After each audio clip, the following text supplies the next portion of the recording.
palabra griega, que significa mujer al servicio de la sociedad. O sea, en realidad no es re bien lo que dice, pero es lo más o menos lo que me acuerdo. Entonces nosotros lo otorgamos. Pero en realidad el hecho era trabajo sexual, trabajadoras sexuales. Pues somos trabajadoras.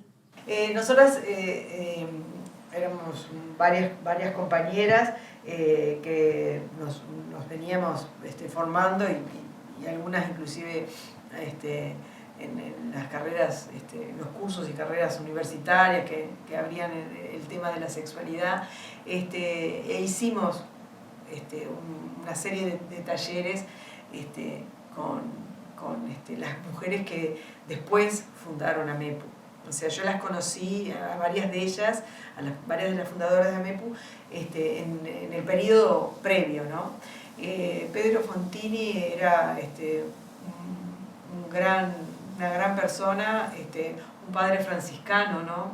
Como buen franciscano, sensible a todas las situaciones sociales. Él realmente se acercó a las compañeras y empezó a trabajar con ellas, porque empezó a hacer proyectos hacia el exterior que tenía financiación, y bueno, empezó a trabajar con ellas, y en un momento dado inclusive nos vinculamos, hacíamos las reuniones conventuales y demás, llegamos a hacer los talleres de sexualidad que a veces nos dábamos así como un toque hasta de humor afectivo, ¿no? Y me decían, ¿qué me vas a enseñar a mí? ¿O qué vamos a hablar de sexualidad, de sexo? Sí, claro, las mujeres megallidas.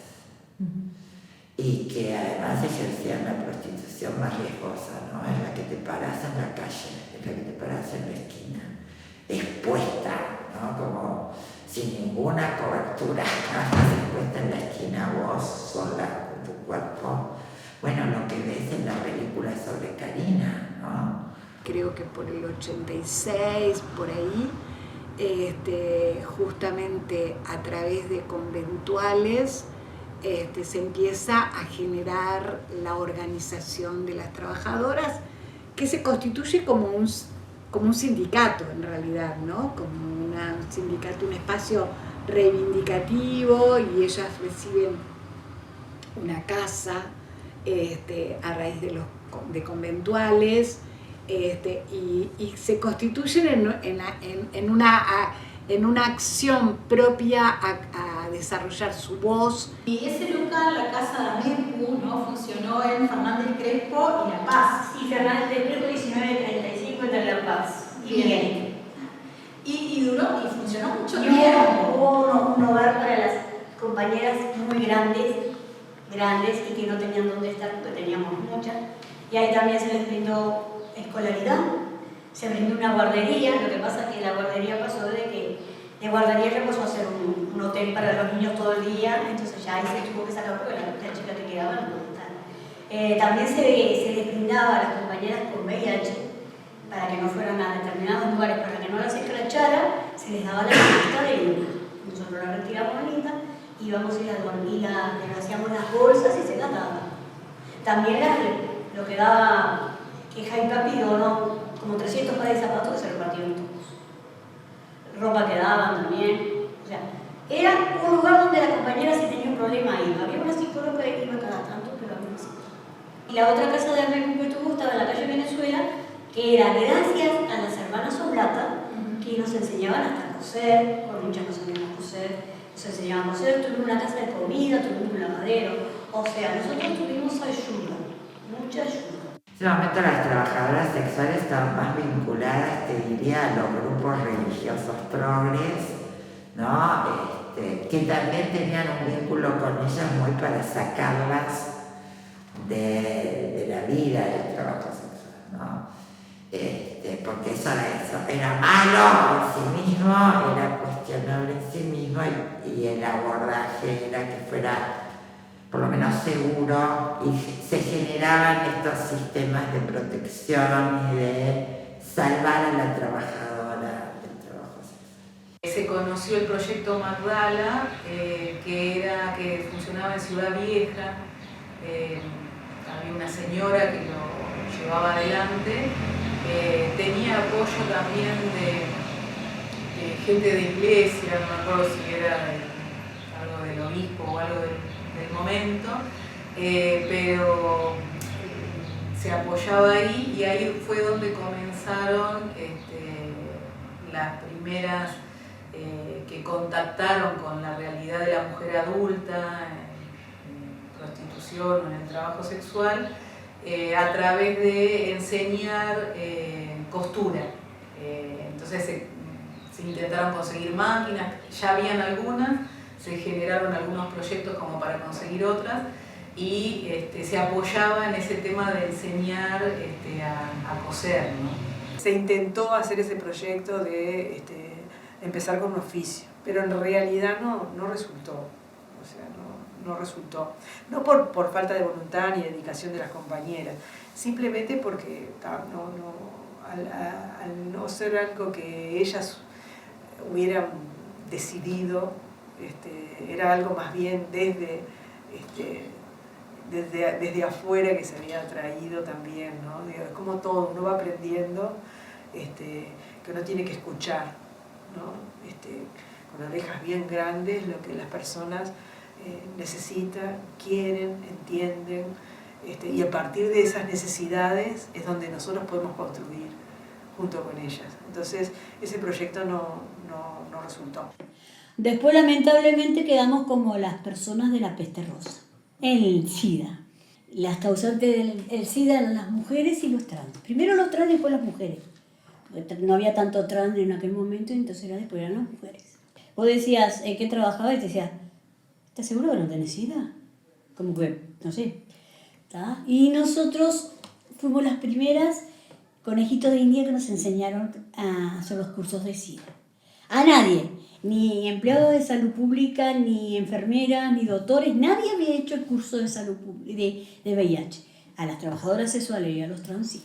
En ese momento, infecciones de transmisión sexual estaban vinculadas a trabajo sexual y a práctica sexual, ¿no? O sea, tal es así de estigmatizado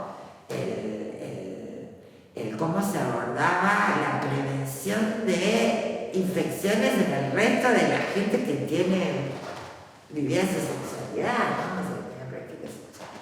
Para ver cómo ellas han realmente logrado revertir cosas que estaban muy asentadas en la sociedad. Condón se usaba con la puta. Vamos a lo que son los registros de las primeras marchas, de las primeras concentraciones. Las que iban adelante encarando la marcha eran las travestis. Y eran las travestis trabajadoras sexuales. Y ellas mismas lo dicen en sus propias palabras. Nosotros no teníamos nada que perder si no teníamos derechos. Creo que hay un juego ahí, en esa performance, muy interesante, que es esa contradicción constante de nuestra sociedad conservadora, ¿no? Esto de que te consumo, pero no te doy derechos. Entonces las travestis han hecho una performance de eso muy interesante, desde los inicios de la lucha organizada en nuestro país, y que no solamente fue en nuestro país, fue en otros países también. Eso también sucedió en el norte, con las drag queens y las primeras travestis trans callejeras que hicieron la revolución y construyeron estos movimientos sociales. También fueron las de Argentina, las de Chile, cuando hicieron su primer sindicato, allá saliendo de la dictadura, o en plena dictadura creo que fue en Chile. Pero así sucesivamente se ha dado de que las nuestras, sobre todo las travestis trans, han sido las que han estado adelante, y Uruguay no fue la excepción. La Mesa Coordinadora de Travestis era un espacio necesario.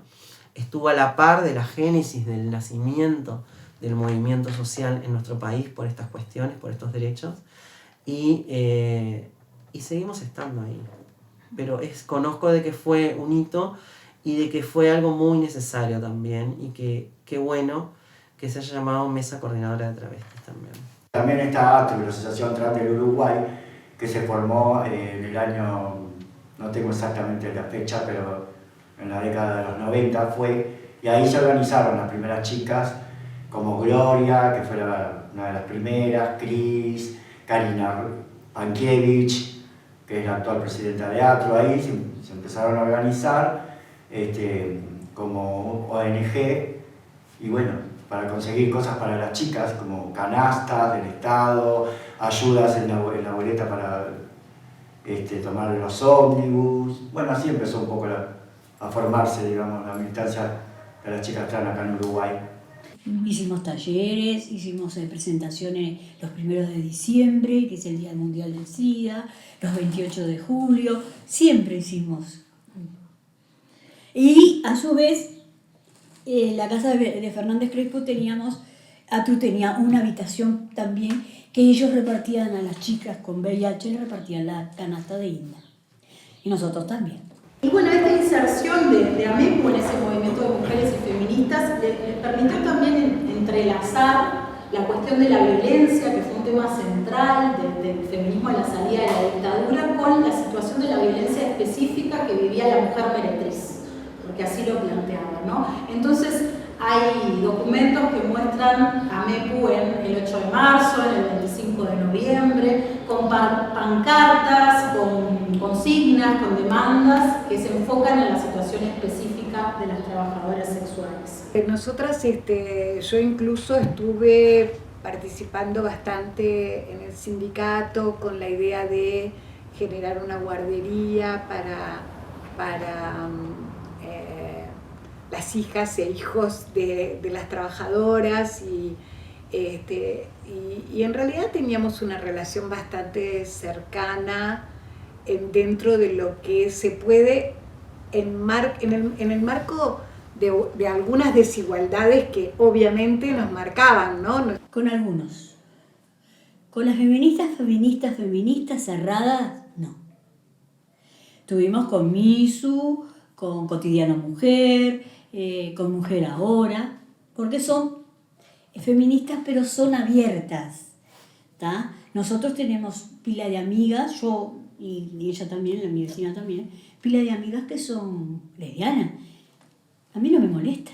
Que en los 80 era un movimiento, como dicen el artículo, ¿no? de la unidad de un movimiento inmaduro, faltaban acuerdos, de ahí lo que pasó el 25 de noviembre del 87, creo que fue, 25 de noviembre del 87, que en una marcha justamente en contra de la violencia hacia la mujer, había pancartas diferentes, habíamos hecho carteles diferentes, ya había ONGs iniciando y muchas compañeras, ¿no? Nos encontrábamos allí justamente con esa reivindicación. Ellas, creo que la convocatoria decía "no llores, habla", algo así. Ellas presentaron sus volantes, leyeron inclusive una carta abierta, y habían traído una pancarta, ¿no? Y en eso, que van a desplegar su pancarta, no se la permiten desplegar, ¿no? Y ahí se dieron sí tensiones porque habían compañeras que no aceptaban la definición de trabajadoras, no que no aceptaban a las trabajadoras sexuales, sino que no aceptaban el término trabajadoras como un término lícito, digamos, ¿no? Entonces, nosotras habíamos coordinado con ellas y algunos audios que Graciela Salsamendi, que era una feminista autónoma, periodista, había organizado unos audios que colocamos en la Plaza Libertad y se hizo se preparó una cartelería como de difusión pública donde colocamos la violencia institucional, digamos, hacia las trabajadoras sexuales como un problema. Entonces la tensión que se dio es que algunas compañeras decían yo no acepto que la prostitución sea un trabajo.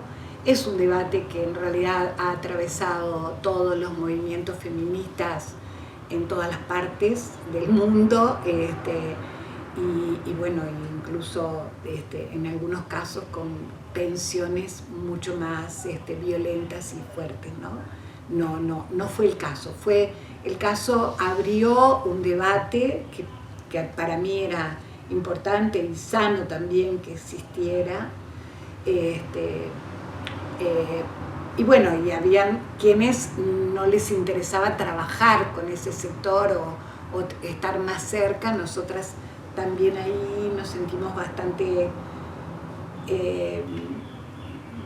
convocadas a apoyar justamente al sindicato y a sus dirigentes en ese proceso que estaban haciendo de organización. Claro, yo vengo de la vertiente donde el trabajo sexual era explotación sexual en el sistema de doble moral sexual, ¿no? Pero bueno, como todas las cosas, vos no podés ser feminista y hablar en nombre de otras sin saber lo que esas personas, esos cuerpos, esas experiencias tienen para decir de sí mismas, ¿no? O sea, eso fue lo que me cambió la cabeza. O sea, vincularme desde muy temprano a hablar con las personas que hacen